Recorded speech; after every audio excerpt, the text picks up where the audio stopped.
Mrs. Gardiner's caution to Elizabeth was punctually and kindly given on the first favourable opportunity of speaking to her alone.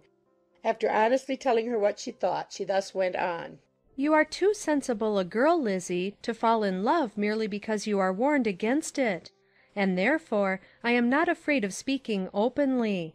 Seriously, I would have you be on your guard. Do not involve yourself or endeavour to involve him in an affection which the want of fortune would make so very imprudent. I have nothing to say against him. He is a most interesting young man, and if he had the fortune he ought to have, I should think you could not do better. But as it is, you must not let your fancy run away with you. You have sense, and we all expect you to use it. Your father would depend on your resolution and good conduct, I am sure. You must not disappoint your father." My dear aunt, this is being serious indeed. "Yes, and I hope to engage you to be serious likewise." Well, then, you need not be under any alarm. I will take care of myself, and of Mr. Wickham too. He shall not be in love with me if I can prevent it. "Elizabeth, you are not serious now." I beg your pardon. I will try again. At present I am not in love with Mr. Wickham. No, I certainly am not. But he is, beyond all comparison, the most agreeable man I ever saw, and if he becomes really attached to me, I believe it will be better that he should not. I see the imprudence of it. Oh, that abominable Mr. Darcy! My father's opinion of me does me the greatest honour, and I should be miserable to forfeit it. My father, however, is partial to Mr. Wickham.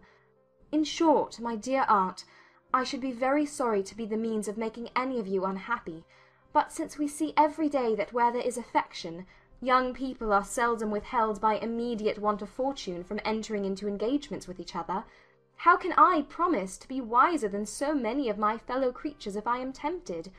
Or how am I even to know that it would be wisdom to resist? All that I can promise you, therefore, is not to be in a hurry.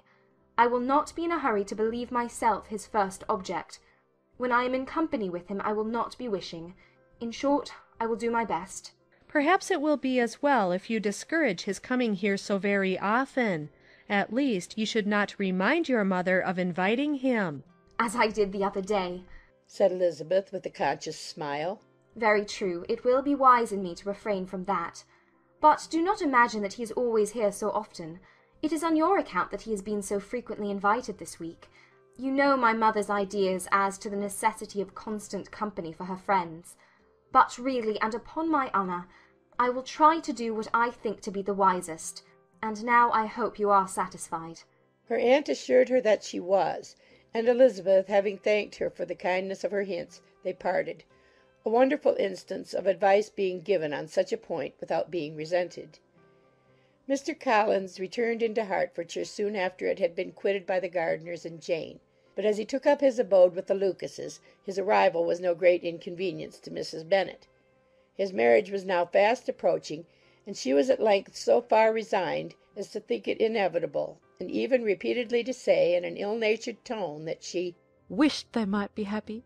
Thursday was to be the wedding day, and on Wednesday Miss Lucas paid her farewell visit, and when she rose to take leave, Elizabeth, ashamed of her mother's ungracious and reluctant good wishes, and sincerely affected herself, accompanied her out of the room.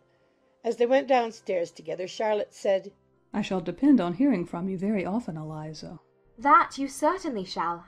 "And I have another favour to ask you. Will you come and see me?" We shall often meet, I hope, in Hertfordshire. "I am not likely to leave Kent for some time. Promise me, therefore, to come to Hunsford." Elizabeth could not refuse, though she foresaw little pleasure in the visit. "My father and Maria are coming to me in March," added Charlotte, "and I hope you will consent to be of the party. Indeed, Eliza, you will be as welcome as either of them." The wedding took place. The bride and bridegroom set off for Kent from the church door, and everybody had as much to say or to hear on the subject as usual. Elizabeth soon heard from her friend, and their correspondence was as regular and frequent as it had ever been. That it should be equally unreserved was impossible. Elizabeth could never address her without feeling that all the comfort of intimacy was over, and though determined not to slacken as a correspondent, it was for the sake of what had been rather than what was. Charlotte's first letters were received with a good deal of eagerness. There could not but be curiosity to know how she would speak of her new home, how she would like Lady Catherine, and how happy she would dare pronounce herself to be. Though, when the letters were read, Elizabeth felt that Charlotte expressed herself on every point exactly as she might have foreseen. She wrote cheerfully, seemed surrounded with comforts, and mentioned nothing which she could not praise. The house, furniture, neighbourhood, and roads were all to her taste, and Lady Catherine's behaviour was most friendly and obliging. It was Mr. Collins's picture of Hunsford and Rosings rationally softened, and Elizabeth perceived that she must wait for her own visit there to know the rest. Jane had already written a few lines to her sister to announce their safe arrival in London, and when she wrote again, Elizabeth hoped it would be in her power to say something of the Bingleys. Her impatience for this second letter was as well rewarded as impatience generally is. Jane had been a week in town without either seeing or hearing from Caroline. She accounted for it, however, by supposing that her last letter to her friend from Longbourn had by some accident been lost. "My aunt," she continued, "is going tomorrow into that part of the town, and I shall take the opportunity of calling in Grosvenor Street." She wrote again when the visit was paid and she had seen Miss Bingley. "I did not think Caroline in spirits," were her words, "but she was very glad to see me, and reproached me for giving her no notice of my coming to London. I was right, therefore. My last letter had never reached her. I inquired after their brother, of course. He was well, but so much engaged with Mr. Darcy that they scarcely ever saw him. I found that Miss Darcy was expected to dinner. I wish I could see her. My visit was not long, as Caroline and Mrs. Hurst were going out. I dare say I shall see them soon here." Elizabeth shook her head over this letter. It convinced her that accident only could discover to Mr. Bingley her sister's being in town. 4 weeks passed away, and Jane saw nothing of him. She endeavoured to persuade herself that she did not regret it, but she could no longer be blind to Miss Bingley's inattention. After waiting at home every morning for a fortnight, and inventing every evening a fresh excuse for her, the visitor did at last appear. But the shortness of her stay, and yet more the alteration of her manner, would allow Jane to deceive herself no longer. The letter which she wrote on this occasion to her sister will prove what she felt. "My dearest Lizzie will, I am sure, be incapable of triumphing in her better judgment at my expense, when I confess myself to have been entirely deceived in Miss Bingley's regard for me. But, my dear sister, though the event has proved you right, do not think me obstinate if I still assert that, considering what her behaviour was, my confidence was as natural as your suspicion.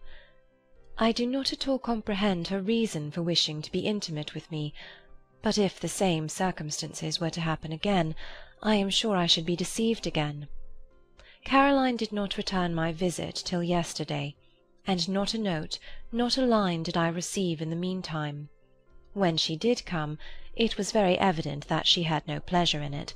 She made a slight, formal apology for not calling before, said not a word of wishing to see me again, and was in every respect so altered a creature that when she went away I was perfectly resolved to continue the acquaintance no longer. I pity, though I cannot help blaming her. She was very wrong in singling me out as she did. I can safely say that every advance to intimacy began on her side. But I pity her, because she must feel that she has been acting wrong, and because I am very sure that anxiety for her brother is the cause of it. I need not explain myself farther, and though we know this anxiety to be quite needless, yet if she feels it, it will easily account for her behaviour to me, and so deservedly dear as he is to his sister, whatever anxiety she must feel on his behalf is natural and amiable. I cannot but wonder, however, at her having any such fears now, because if he had at all cared about me, we must have met long ago. He knows of my being in town, I am certain, from something she said herself, and yet it would seem, by her manner of talking, as if she wanted to persuade herself that he is really partial to Miss Darcy. I cannot understand it. If I were not afraid of judging harshly, I should be almost tempted to say there is a strong appearance of duplicity in all this. But I will endeavour to banish every painful thought, and think only of what will make me happy, your affection, and the invariable kindness of my dear uncle and aunt. Let me hear from you very soon. Miss Bingley said something of his never returning to Netherfield again, of giving up the house, but not with any certainty. We had better not mention it. I am extremely glad that you have had such pleasant accounts from our friends at Hunsford. Pray go to see them, with Sir William and Maria. I am sure you'll be very comfortable there. Yours, etc. This letter gave Elizabeth some pain, but her spirits returned as she considered that Jane would no longer be duped by the sister at least. All expectation from the brother was now absolutely over. She would not even wish for a renewal of his attentions. His character sunk on every review of it, and as a punishment for him, as well as a possible advantage to Jane, she seriously hoped he might really soon marry Mr. Darcy's sister, as by Wickham's account she would make him abundantly regret what he had thrown away. Mrs. Gardiner about this time reminded Elizabeth of her promise concerning that gentleman, and required information; and Elizabeth had such to send as might rather give contentment to her aunt than to herself. His apparent partiality had subsided. His attentions were over. He was the admirer of some one else. Elizabeth was watchful enough to see it all, but she could see it and write of it without material pain. Her heart had been but slightly touched, and her vanity was satisfied with believing that she would have been his only choice had fortune permitted it. The sudden acquisition of £10,000 was the most remarkable charm of the young lady to whom he was now rendering himself agreeable. But Elizabeth, less clear-sighted perhaps in this case than in Charlotte's, did not quarrel with him for his wish of independence.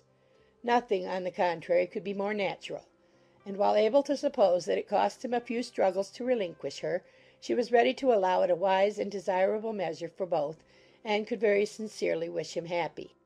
All this was acknowledged to Mrs. Gardiner, and after relating the circumstances, she thus went on. I am now convinced, my dear aunt, that I have never been much in love, for had I really experienced that pure and elevating passion, I should at present detest his very name and wish him all manner of evil. But my feelings are not only cordial towards him, they are even impartial towards Miss King. I cannot find out that I hate her at all, or that I am in the least unwilling to think her a very good sort of girl. There can be no love in all this. My watchfulness has been effectual, and though I certainly should be a more interesting object to all my acquaintances were I distractedly in love with him, I cannot say that I regret my comparative insignificance. Importance may sometimes be purchased too dearly. Kitty and Lydia take his defection much more to heart than I do. They are young in the ways of the world, and not yet open to the mortifying conviction that handsome young men must have something to live on as well as the plain.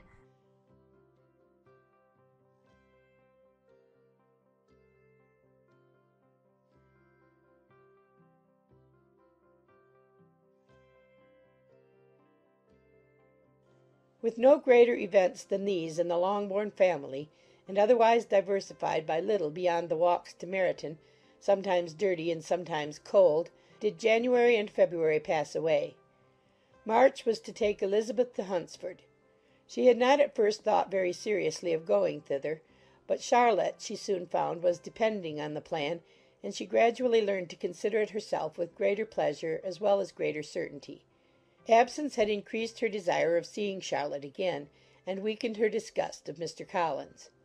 There was novelty in the scheme, and as with such a mother and such uncompanionable sisters home could not be faultless, a little change was not unwelcome for its own sake. The journey would, moreover, give her a peep at Jane, and, in short, as the time grew near, she would have been very sorry for any delay. Everything, however, went on smoothly, and was finally settled according to Charlotte's first sketch. She was to accompany Sir William and his second daughter. The improvement of spending a night in London was added in time, and the plan became perfect as plan could be. The only pain was in leaving her father, who would certainly miss her, and who, when it came to the point, so little liked her going that he told her to write to him and almost promised to answer her letter. The farewell between herself and Mr. Wickham was perfectly friendly, on his side even more. His present pursuit could not make him forget that Elizabeth had been the first to excite and to deserve his attention, the first to listen and to pity, the first to be admired; and in his manner of bidding her adieu, wishing her every enjoyment, reminding her of what she was to expect in Lady Catherine de Bourgh, and trusting their opinion of her, their opinion of everybody, would always coincide, there was a solicitude, an interest which she felt must ever attach her to him with a most sincere regard; and she parted from him convinced that, whether married or single, he must always be her model of the amiable and pleasing. Her fellow travellers the next day were not of a kind to make her think him less agreeable. Sir William Lucas and his daughter Maria, a good-humoured girl, but as empty-headed as himself, had nothing to say that could be worth hearing, and were listened to with about as much delight as the rattle of the chaise. Elizabeth loved absurdities, but she had known Sir William's too long. He could tell her nothing new of the wonders of his presentation and knighthood, and his civilities were worn out, like his information. It was a journey of only 24 miles, and they began it so early as to be in Gracechurch Street by noon. As they drove to Mr. Gardiner's door, Jane was at a drawing-room window watching their arrival. When they entered the passage, she was there to welcome them, and Elizabeth, looking earnestly in her face, was pleased to see it healthful and lovely as ever. On the stairs were a troop of little boys and girls, whose eagerness for their cousin's appearance would not allow them to wait in the drawing-room, and whose shyness, as they had not seen her for a twelvemonth, prevented their coming lower. All was joy and kindness. The day passed most pleasantly away, the morning in bustle and shopping, and the evening at one of the theatres. Elizabeth then contrived to sit by her aunt. Their first object was her sister, and she was more grieved than astonished to hear, in reply to her minute inquiries, that though Jane always struggled to support her spirits, there were periods of dejection. It was reasonable, however, to hope that they would not continue long. Mrs. Gardiner gave her the particulars also of Miss Bingley's visit in Gracechurch Street, and repeated conversations occurring at different times between Jane and herself, which proved that the former had, from her heart, given up the acquaintance. Mrs. Gardiner then rallied her niece on Wickham's desertion, and complimented her on bearing it so well. "But, my dear Elizabeth," she added, "what sort of girl is Miss King? I should be sorry to think our friend mercenary." Pray, my dear aunt, what is the difference in matrimonial affairs between the mercenary and the prudent motive? Where does discretion end and avarice begin? Last Christmas you were afraid of his marrying me because it would be imprudent, and now, because he is trying to get a girl with only £10,000, you want to find out that he is mercenary. If you will only tell me what sort of girl Miss King is, I shall know what to think. She is a very good kind of girl, I believe. I know no harm of her. But he paid her not the smallest attention till her grandfather's death made her mistress of this fortune. No, why should he? If it were not allowable for him to gain my affections because I had no money, what occasion could there be for making love to a girl whom he did not care about and who was equally poor? But there seems an indelicacy in directing his attentions towards her so soon after this event. A man in distressed circumstances has not time for all those elegant decorums which other people may observe. If she does not object to it, why should we? Her not objecting does not justify him. It only shows her being deficient in something herself, sense or feeling. Well, cried Elizabeth, have it as you choose. He shall be mercenary, and she shall be foolish. No, Lizzie, that is what I do not choose. I should be sorry, you know, to think ill of a young man who has lived so long in Derbyshire. Oh, if that is all, I have a very poor opinion of young men who live in Derbyshire, and their intimate friends who live in Hertfordshire are not much better. I am sick of them all. Thank heaven I am going to-morrow, where I shall find a man who has not one agreeable quality, who has neither manner nor sense to recommend him. Stupid men are the only ones worth knowing after all. Take care, Lizzie, that speech savours strongly of disappointment. Before they were separated by the conclusion of the play, she had the unexpected happiness of an invitation to accompany her uncle and aunt in a tour of pleasure which they proposed taking in the summer. We have not determined how far it shall carry us, said Mrs. Gardiner. But perhaps to the lakes. No scheme could have been more agreeable to Elizabeth, and her acceptance of the invitation was most ready and grateful. Oh, my dear, dear aunt, she rapturously cried. What delight! What felicity! You give me fresh life and vigour. Adieu to disappointment and spleen. What are young men to rocks and mountains? Oh, what hours of transport we shall spend! and when we do return, it shall not be like other travellers without being able to give one accurate idea of anything. We will know where we have gone. We will recollect what we have seen. Lakes, mountains, and rivers shall not be jumbled together in our imaginations, nor, when we attempt to describe any particular scene, will we begin quarrelling about its relative situation. Let our first effusions be less insupportable than those of the generality of travellers.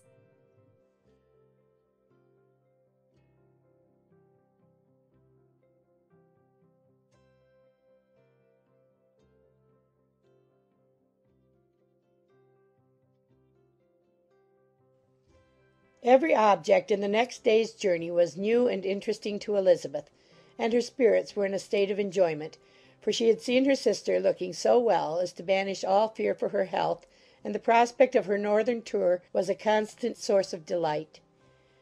When they left the high road for the lane to Hunsford, every eye was in search of the parsonage, and every turning expected to bring it in view. The palings of Rosings Park was their boundary on one side. Elizabeth smiled at the recollection of all that she had heard of its inhabitants. At length the parsonage was discernible. The garden sloping to the road, the house standing in it, the green pales, and the laurel hedge, everything declared they were arriving. Mr. Collins and Charlotte appeared at the door, and the carriage stopped at the small gate which led by a short gravel walk to the house, amidst the nods and smiles of the whole party. In a moment they were all out of the chaise, rejoicing at the sight of each other. Mrs. Collins welcomed her friend with the liveliest pleasure, and Elizabeth was more and more satisfied with coming when she found herself so affectionately received. She saw instantly that her cousin's manners were not altered by his marriage. His formal civility was just what it had been, and he detained her some minutes at the gate to hear and satisfy his inquiries after all her family. They were then, with no other delay than his pointing out the neatness of the entrance, taken into the house, and as soon as they were in the parlour he welcomed them a second time, with ostentatious formality, to his humble abode, and punctually repeated all his wife's offers of refreshment.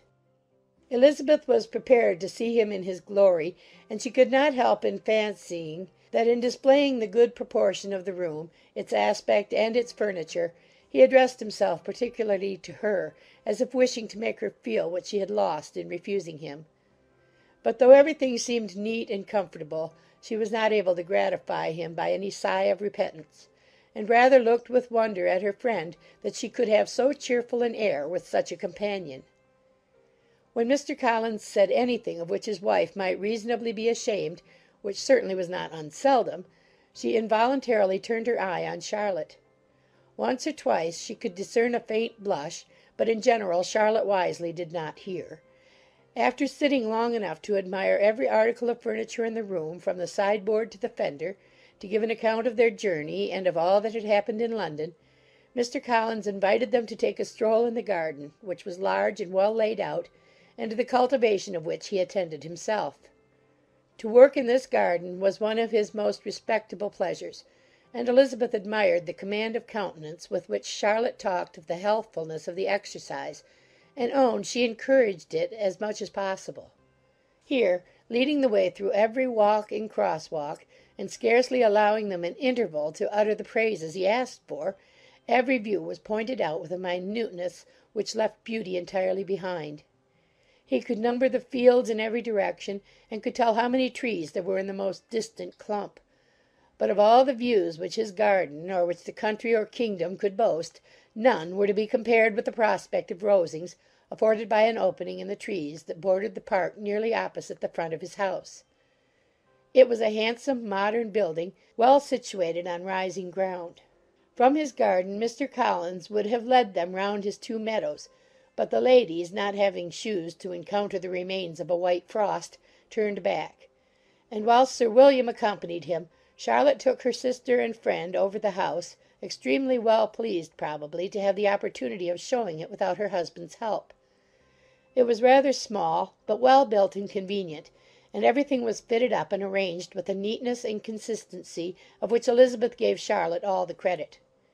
When Mr. Collins could be forgotten, there was really an air of great comfort throughout, and by Charlotte's evident enjoyment of it, Elizabeth supposed he must be often forgotten. She had already learnt that Lady Catherine was still in the country. It was spoken of again while they were at dinner, when Mr. Collins, joining in, observed, "Yes, Miss Elizabeth, you will have the honour of seeing Lady Catherine de Bourgh on the ensuing Sunday at church, and I need not say you will be delighted with her. She is all affability and condescension, and I doubt not but you will be honoured with some portion of her notice when service is over. I have scarcely any hesitation in saying she will include you and my sister Maria in every invitation with which she honours us during your stay here. Her behaviour to my dear Charlotte is charming. We dine at Rosings twice every week, and are never allowed to walk home. Her ladyship's carriage is regularly ordered for us. I should say one of her ladyship's carriages, for she has several." Lady Catherine is a very respectable, sensible woman indeed, added Charlotte. and a most attentive neighbour. "Very true, my dear, that is exactly what I say. She is the sort of woman whom one cannot regard with too much deference." The evening was spent chiefly in talking over Hertfordshire news, and telling again what had already been written, and when it closed, Elizabeth, in the solitude of her chamber, had to meditate upon Charlotte's degree of contentment, to understand her address in guiding and composure in bearing with her husband, and to acknowledge that it was all done very well. She had also to anticipate how her visit would pass, the quiet tenor of their usual employments, the vexatious interruptions of Mr. Collins, and the gaieties of their intercourse with Rosings. A lively imagination soon settled it all. About the middle of the next day, as she was in her room getting ready for a walk, a sudden noise below seemed to speak the whole house in confusion, and after listening a moment, she heard somebody running upstairs in a violent hurry, and calling loudly after her. She opened the door, and met Maria in the landing-place, who, breathless with agitation, cried out, "Oh, my dear Eliza, pray make haste and come into the dining-room, for there is such a sight to be seen. I will not tell you what it is. Make haste and come down this moment." Elizabeth asked questions in vain. Maria would tell her nothing more, and down they ran into the dining-room, which fronted the lane, in quest of this wonder. It was two ladies, stopping in a low phaeton at the garden gate. "And is this all?" cried Elizabeth. "I expected at least that the pigs were got into the garden, and here is nothing but Lady Catherine and her daughter." "La, my dear," said Maria, quite shocked at the mistake. "it is not Lady Catherine. The old lady is Mrs. Jenkinson, who lives with them. The other is Miss de Bourgh. Only look at her. She is quite a little creature. Who would have thought that she could be so thin and small?" "She is abominably rude to keep Charlotte out of doors in all this wind. Why does she not come in?" "Oh, Charlotte says she hardly ever does. It is the greatest of favours when Miss de Bourgh comes in." "I like her appearance," said Elizabeth, struck with other ideas. "She looks sickly and cross. Yes, she will do for him very well. She will make him a very proper wife." Mr. Collins and Charlotte were both standing at the gate in conversation with the ladies, and Sir William, to Elizabeth's high diversion, was stationed in the doorway, in earnest contemplation of the greatness before him, and constantly bowing whenever Miss de Bourgh looked that way. At length there was nothing more to be said. The ladies drove on, and the others returned into the house. Mr. Collins no sooner saw the two girls than he began to congratulate them on their good fortune, which Charlotte explained by letting them know that the whole party was asked to dine at Rosings the next day.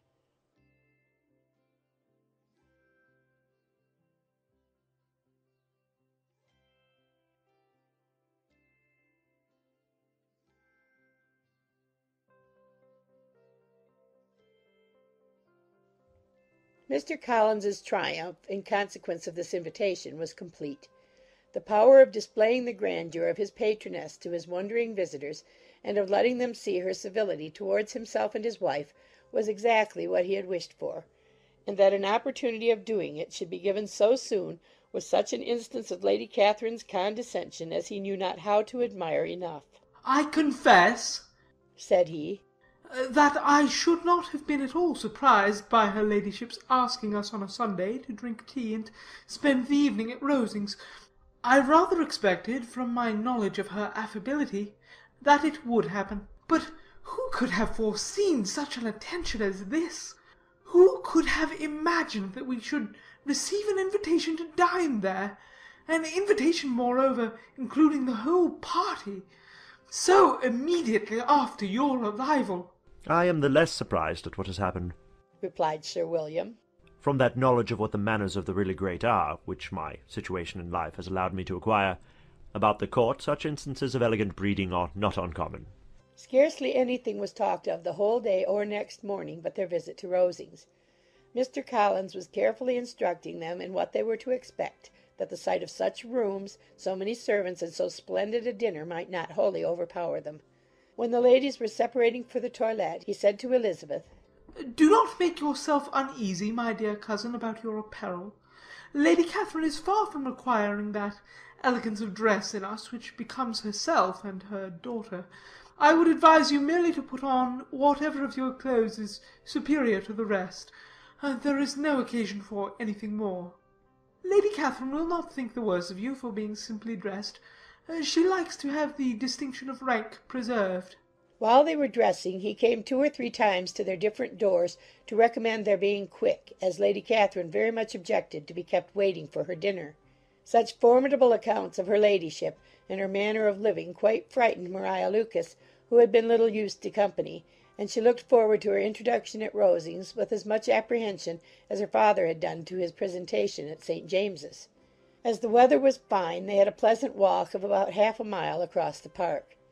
Every park has its beauty and its prospects, and Elizabeth saw much to be pleased with, though she could not be in such raptures as Mr. Collins expected the scene to inspire, and was but slightly affected by his enumeration of the windows in front of the house, and his relation of what the glazing altogether had originally cost Sir Louis de Bourgh.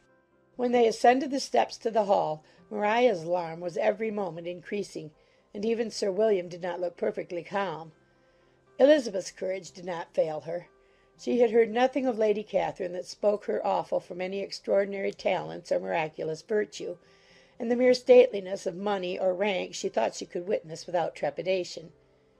From the entrance hall, of which Mr. Collins pointed out, with a rapturous air, the fine proportion and the finished ornaments, they followed the servants through an antechamber to the room where Lady Catherine, her daughter, and Mrs. Jenkinson were sitting. Her ladyship, with great condescension, arose to receive them, and as Mrs. Collins had settled it with her husband that the office of introduction should be hers, it was performed in a proper manner, without any of those apologies and thanks which he would have thought necessary. In spite of having been at St. James's, Sir William was so completely awed by the grandeur surrounding him that he had but just courage enough to make a very low bow and take his seat without saying a word, and his daughter, frightened almost out of her senses, sat on the edge of her chair, not knowing which way to look. Elizabeth found herself quite equal to the scene, and could observe the 3 ladies before her composedly. Lady Catherine was a tall, large woman with strongly marked features, which might once have been handsome. Her air was not conciliating, nor was her manner of receiving them such as to make her visitors forget their inferior rank. She was not rendered formidable by silence, but whatever she said was spoken in so authoritative a tone as marked her self-importance, and brought Mr. Wickham immediately to Elizabeth's mind, and from the observation of the day altogether she believed Lady Catherine to be exactly what he represented. When, after examining the mother, in whose countenance and deportment she soon found some resemblance of Mr. Darcy, she turned her eyes on the daughter, she could almost have joined in Maria's astonishment at her being so thin and so small. There was neither in figure nor face any likeness between the ladies. Miss de Bourgh was pale and sickly. Her features, though not plain, were insignificant, and she spoke very little, except in a low voice to Mrs. Jenkinson, in whose appearance there was nothing remarkable, and who was entirely engaged in listening to what she said, and placing a screen in the proper direction before her eyes. After sitting a few minutes, they were all sent to one of the windows to admire the view, Mr. Collins attending them to point out its beauties, and Lady Catherine kindly informing them that it was much better worth looking at in the summer. The dinner was exceedingly handsome, and there were all the servants and all the articles of plate which Mr. Collins had promised; and, as he had likewise foretold, he took his seat at the bottom of the table by her ladyship's desire, and looked as if he felt that life could furnish nothing greater. He carved and ate and praised with delighted alacrity, and every dish was commended, first by him and then by Sir William, who was now enough recovered to echo whatever his son-in-law said, in a manner which Elizabeth wondered Lady Catherine could bear. But Lady Catherine seemed gratified by their excessive admiration, and gave most gracious smiles, especially when any dish on the table proved a novelty to them. The party did not supply much conversation. Elizabeth was ready to speak whenever there was an opening, but she was seated between Charlotte and Miss de Bourgh, the former of whom was engaged in listening to Lady Catherine, and the latter said not a word to her all dinner-time. Mrs. Jenkinson was chiefly employed in watching how little Miss de Bourgh ate, pressing her to try some other dish, and fearing she was indisposed. Maria thought speaking out of the question, and the gentlemen did nothing but eat and admire. When the ladies returned to the drawing-room, there was little to be done but to hear Lady Catherine talk, which she did without any intermission till coffee came in, delivering her opinion on every subject in so decisive a manner as proved that she was not used to have her judgment controverted. She inquired into Charlotte's domestic concerns familiarly and minutely, gave her a great deal of advice as to the management of them all, told her how everything ought to be regulated in so small a family as hers, and instructed her as to the care of her cows and her poultry. Elizabeth found that nothing was beneath this great lady's attention which could furnish her with an occasion of dictating to others. In the intervals of her discourse with Mrs. Collins, she addressed a variety of questions to Maria and Elizabeth, but especially to the latter, of whose connections she knew the least, and who she observed to Mrs. Collins was a very genteel, pretty kind of girl. She asked her at different times how many sisters she had, whether they were older or younger than herself, whether any of them were likely to be married, whether they were handsome, where they had been educated, what carriage her father kept, and what had been her mother's maiden name. Elizabeth felt all the impertinence of her questions, but answered them very composedly. Lady Catherine then observed, "Your father's estate is entailed on Mr. Collins, I think, for your sake." Turning to Charlotte, "I am glad of it, but otherwise I see no occasion for entailing estates from the female line. It was not thought necessary in Sir Lewis de Bourgh's family. Do you play and sing, Miss Bennet?" A little. "Oh, then, some time or other we shall be happy to hear you. Our instrument is a capital one, probably superior to you shall try it some day. Do your sisters play and sing?" One of them does. "Why did not you all learn? You ought all to have learned. The Miss Webbs all play, and their father has not so good an income as yours. Do you draw?" No, not at all. "What? None of you?" Not one. "That is very strange, but I suppose you had no opportunity. Your mother should have taken you to town every spring for the benefit of masters." My mother would have had no objection, but my father hates London. "Has your governess left you?" We never had any governess. "No governess? How is that possible?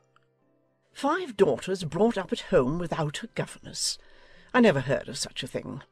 Your mother must have been quite a slave to your education." Elizabeth could hardly help smiling as she assured her that had not been the case. "Then who taught you? Who attended to you?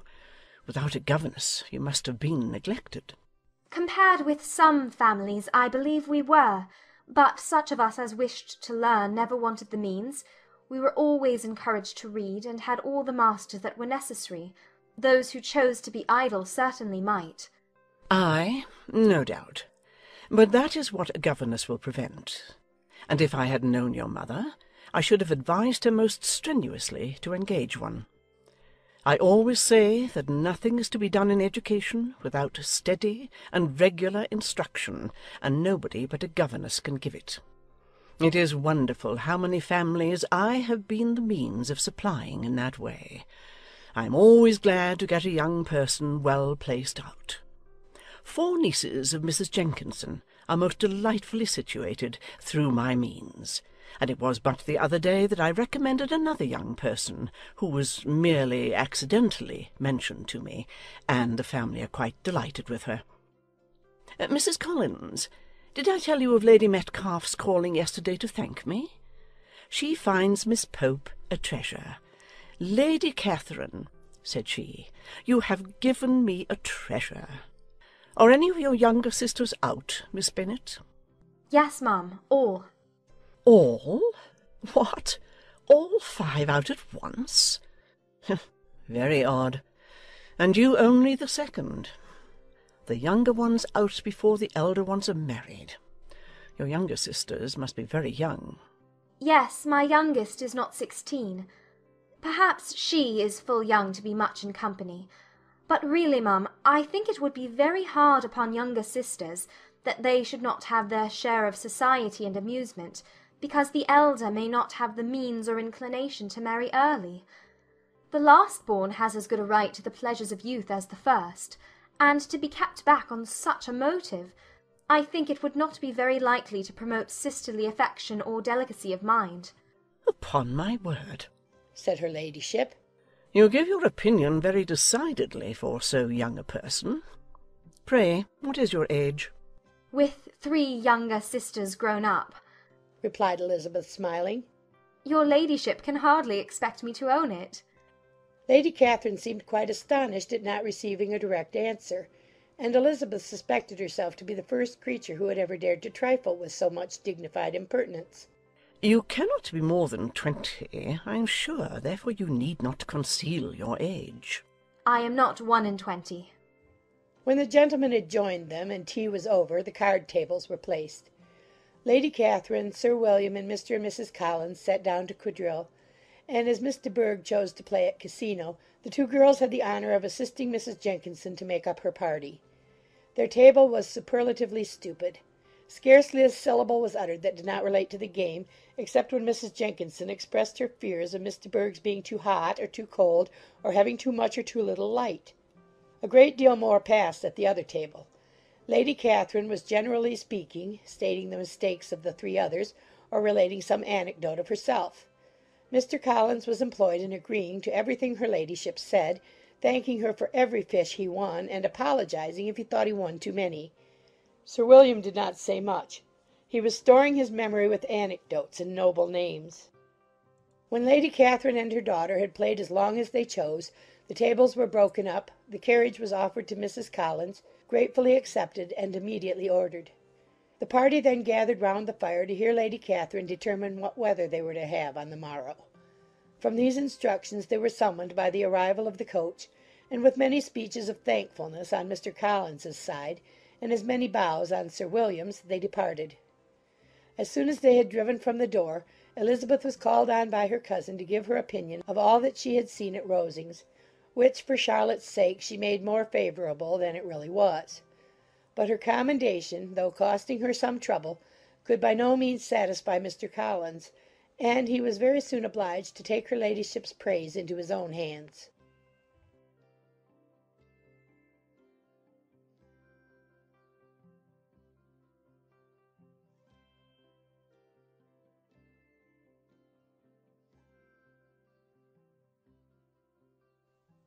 Sir William stayed only a week at Hunsford, but his visit was long enough to convince him of his daughter's being most comfortably settled, and of her possessing such a husband and such a neighbour as were not often met with. While Sir William was with them, Mr. Collins devoted his morning to driving him out in his gig and showing him the country. But when he went away, the whole family returned to their usual employments, and Elizabeth was thankful to find that they did not see more of her cousin by the alteration, for the chief of the time between breakfast and dinner was now passed by him either at work in the garden, or in reading and writing and looking out of the window in his own book-room, which fronted the road. The room in which the ladies sat was backwards. Elizabeth had at first rather wondered that Charlotte should not prefer the dining-parlour for common use. It was a better-sized room, and had a more pleasant aspect. But she soon saw that her friend had an excellent reason for what she did, for Mr. Collins would undoubtedly have been much less in his own apartment had they sat in one equally lively, and she gave Charlotte credit for the arrangement. From the drawing-room they could distinguish nothing in the lane, and were indebted to Mr. Collins for the knowledge of what carriages went along, and how often especially Miss de Bourgh drove by in her phaeton, which he never failed coming to inform them of, though it happened almost every day. She not unfrequently stopped at the parsonage and had a few minutes' conversation with Charlotte, but was scarcely ever prevailed upon to get out. Very few days passed in which Mr. Collins did not walk to Rosings, and not many in which his wife did not think it necessary to go likewise. Until Elizabeth recollected that there might be other family livings to be disposed of, she could not understand the sacrifice of so many hours. Now and then they were honoured with a call from her ladyship, and nothing escaped her observation that was passing in the room during these visits. She examined into their employments, looked at their work, and advised them to do it differently; found fault with the arrangement of the furniture, or detected the housemaid in negligence; and if she accepted any refreshment, seemed to do it only for the sake of finding out that Mrs. Collins's joints of meat were too large for her family. Elizabeth soon perceived that though this great lady was not in commission of the peace of the county, she was a most active magistrate in her own parish, the minutest concerns of which were carried to her by Mr. Collins; and whenever any of the cottagers were disposed to be quarrelsome, discontented, or too poor, she sallied forth into the village to settle their differences, silence their complaints, and scold them into harmony and plenty. The entertainment of dining at Rosings was repeated about twice a week, and allowing for the loss of Sir William, and there being only one card table in the evening, every such entertainment was the counterpart of the first. Their other engagements were few, as the style of living in the neighbourhood in general was beyond Mr. Collins's reach. This, however, was no evil to Elizabeth, and upon the whole she spent her time comfortably enough. There were half hours of pleasant conversation with Charlotte, and the weather was so fine for the time of year that she had often great enjoyment out of doors. Her favourite walk, and where she frequently went while the others were calling on Lady Catherine, was along the open grove which edged that side of the park where there was a nice sheltered path, which no one seemed to value but herself, and where she felt beyond the reach of Lady Catherine's curiosity. In this quiet way the first fortnight of her visit soon passed away. Easter was approaching, and the week preceding it was to bring an addition to the family at Rosings, which in so small a circle must be important. Elizabeth had heard soon after her arrival that Mr. Darcy was expected there in the course of a few weeks, and though there were not many of her acquaintances whom she did not prefer, his coming would furnish one comparatively new to look at in their Rosings parties, and she might be amused in seeing how hopeless Miss Bingley's designs on him were by his behaviour to his cousin, for whom he was evidently destined by Lady Catherine, who talked of his coming with the greatest satisfaction, spoke of him in terms of the highest admiration, and seemed almost angry to find that he had already been frequently seen by Miss Lucas and herself. His arrival was soon known at the parsonage, for Mr. Collins was walking the whole morning within view of the lodges opening into Hunsford Lane, in order to have the earliest assurance of it, and after making his bow as the carriage turned into the park, hurried home with the great intelligence. On the following morning he hastened to Rosings to pay his respects. There were two nephews of Lady Catherine to require them, for Mr. Darcy had brought with him a Colonel Fitzwilliam, the younger son of his uncle Lord Blank, and to the great surprise of all the party, when Mr. Collins returned, the gentleman accompanied him. Charlotte had seen them from her husband's room crossing the road, and immediately running into the other, told the girls what an honour they might expect, adding, I may thank you, Eliza, for this piece of civility. Mr. Darcy would never have come so soon to wait upon me. Elizabeth had scarcely time to disclaim all right to the compliment before their approach was announced by the door-bell, and shortly afterwards the three gentlemen entered the room.